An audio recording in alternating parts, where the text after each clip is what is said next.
Bonjour les élèves, dans cette vidéo, nous allons terminer l'objectif 2 et nous allons découvrir la quatrième méthode avec nos amis les gourmands. Voilà le troisième, on est parti. Alors, avant de passer à la quatrième méthode, nous allons faire un rapide bilan. Si vous vous souvenez, dans la première méthode, on devait utiliser des additions et des soustractions. J'ai remis ici l'exercice des carottes dans un tableau de proportionnalité. Deuxième méthode vue, on avait le droit d'utiliser que des multiplications ou des divisions.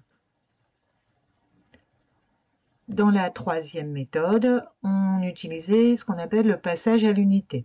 On calculait le prix d'1 kilo de carottes pour pouvoir ensuite retrouver le prix de 5 kilos. Dans toutes ces méthodes, on travaille sur les colonnes. En effet, on se demande comment on peut passer d'une colonne à l'autre, en multipliant par 5, en divisant par 3 ou en ajoutant 2 colonnes. Dans la quatrième méthode, ça va être un peu différent. Voilà l'exercice de la quatrième méthode. C'est la méthode du coefficient de proportionnalité. Alors, je vais devoir vous donner la définition officielle de grandeur proportionnelle. Ça va vous faire peut-être un peu peur, mais vous allez voir, c'est pas trop dur, surtout sur l'exemple des cupcakes. En mathématiques, on dira que deux grandeurs sont proportionnelles lorsque les valeurs de l'une s'obtiennent en multipliant les valeurs de l'autre par un même nombre non nul. Non nul, ça veut dire différent de 0. Ce nombre, on va l'appeler le coefficient de proportionnalité. Donc on va travailler avec ce coefficient dans le petit problème des cupcakes. Quelles sont les deux grandeurs qui interviennent? On le sait, c'est le nombre de cupcakes et le prix à payer. On va donc mettre dans un tableau de proportionnalité, les deux grandeurs qui interviennent et les données du problème. Voilà, les grandeurs qui interviennent, nombre de cupcakes et prix à payer en euros. Et les données du problème, on connaît le prix de 2 cupcakes, 3,20 €. On cherche le prix de 5 et de 3 cupcakes. Si on reprend la définition, il nous faut donc trouver le nombre qui permet de passer de la première à la deuxième ligne avec une multiplication. Autrement dit, il nous faut trouver le nombre qui, multiplié par 2, va donner 3,20 €. 2 fois quelque chose donne 3,20 €. Ce quelque chose, on l'obtient en effectuant la division 3,20 divisé par 2. Je vous rappelle que vous avez le droit de prendre la calculatrice pour ce chapitre. Ce qui donne 1,60 ou 1,6. Je peux passer de la première à la deuxième ligne en multipliant les valeurs de la première ligne par 1,60. Ce 1,60, en fait, il correspond au prix d'un cupcake.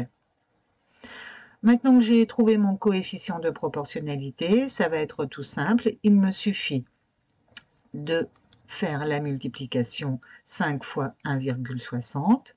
Je trouve 8, je mets le résultat dans le tableau. 3 fois 1,60, 4,80 €, je mets le prix dans le tableau. Et je mets ma phrase réponse. Voilà, nous avons vu la quatrième méthode ensemble. Vous allez reprendre votre fiche, passer à l'exercice 1. Alors attention, ce n'est pas un exercice sur les carottes. Vous pouvez mettre la vidéo en pause et on se retrouve pour la correction de cet exercice. Bon courage, à tout à l'heure les élèves.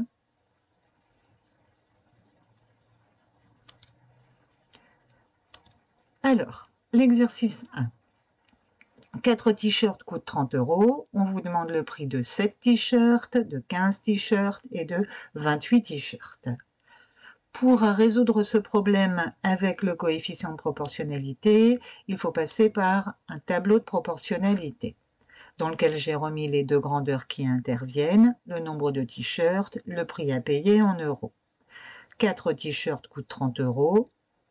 Je cherche le prix de 7, 15 et 28 t-shirts.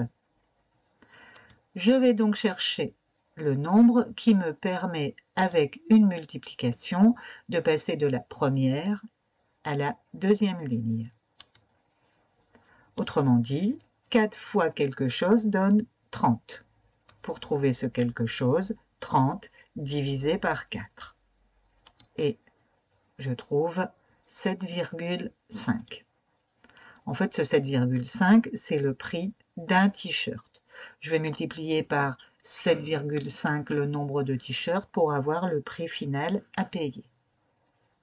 Voilà, j'ai fait le plus dur, j'ai trouvé mon coefficient de proportionnalité. En fait, c'est le nombre du bas, 30, divisé par 4, le nombre du haut. Il me reste maintenant à faire 3 multiplications. 7,5 fois 7, je trouve 52,5. Je mets le résultat dans le tableau. 15 fois 7,5, 112,5. Je mets le résultat dans le tableau. 28 fois 7,5, 210. Je mets le résultat dans le tableau. Alors là, une petite remarque.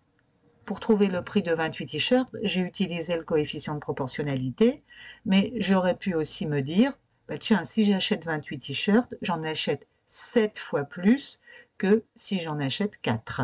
4 fois 7 égale 28. Donc je vais payer 7 fois plus. 30 fois 7 égale 210. Ce qui est bien avec la proportionnalité, c'est qu'on a 4 méthodes à notre disposition. Donc, je le redis, en fonction de l'énoncé, en fonction de votre affinité avec telle ou telle table de multiplication, on utilisera plutôt une méthode que l'autre. J'oublie pas ma phrase réponse. Elle est assez longue. Et voilà. Nous avons vu ensemble les 4 méthodes. C'est maintenant à toi, en fonction des exercices, de choisir la méthode qui te convient le mieux. Moi, je vous dis au revoir les élèves, à bientôt pour une prochaine vidéo. Il ne vous reste plus qu'à faire les 2 exercices suivants et à continuer avec les exercices de la fiche. Bon courage, à bientôt et surtout n'oubliez pas de vous corriger.